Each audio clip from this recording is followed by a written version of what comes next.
आणि आम्हाला येताना वाटत पार्टी नाही मिळणार, एवढे पैसे नाही, 10K फॉलोअर झाले, 10,000 भेटले नाहीये दररोज आम्हाला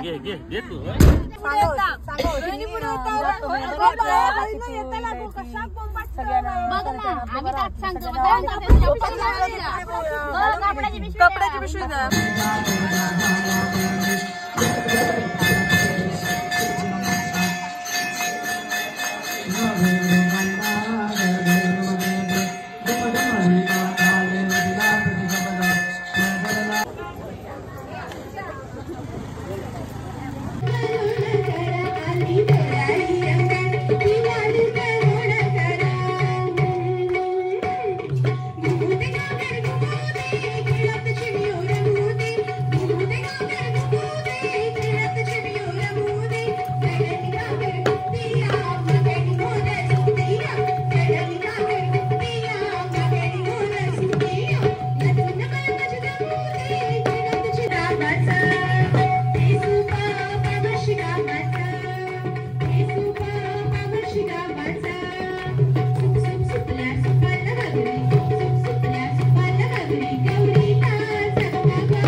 तर मी असं म्हणत होतं, आमची आजची एक फुगडी संपली आहे जी सावंतवाडीमध्ये होती. त्यात आज आम्ही खूप गोंधळ घातलो, कारण म्हणजे फुगडी छान झाली पण फुगडी घरी येताना आम्ही खूप गोंधळ घातलो. तो काय घातलं आम्ही सांगूच नाही, माझीच जरा चूक झालेली होती. पण आमची फुगडी मस्त झाली, त्याच्याबद्दल काय वादच नाही. इकडच्या लोकांनी चांगला रिस्पॉन्स दिलो, मला काही रिव्ह्यू वगैरे करू मिळाला नाही, पण ठीक असा. तर आता आमची दुसरी फुगडी असा आमच्या पावशी मामामध्येच हेमंत तवटे यांच्या घरी. ही सगळीची पाठी वाकान बघतात, ही बघा ही बघा हा तर आज आमच्याकडे माणसं पण कमी होती, खूप आम्ही मॅनेज केला सगळ्यांका. त्यामुळे आज आमका करशी ताई काढचा लागला, पिऊ काढचा लागला, हे बघा ह्या व्यक्तिरत्न आणला खूपच लांबनं. पण ठीक आहे, सगळेजण भेटली आणि आमची फुगडी चांगली झाली. अजून एक फुगडी बाकी असा, आता गणेश चतुर्थीच्या वाटणार नाही, अजून पुढे फुगडी येतील. पण एखादी असली तर नक्कीच आम्ही ब्लॉग करू आणि तुमच्यासोबत शेअर करू. धन्यवाद.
चला चला काकी चल काही चल का मी आधी कसं चलतो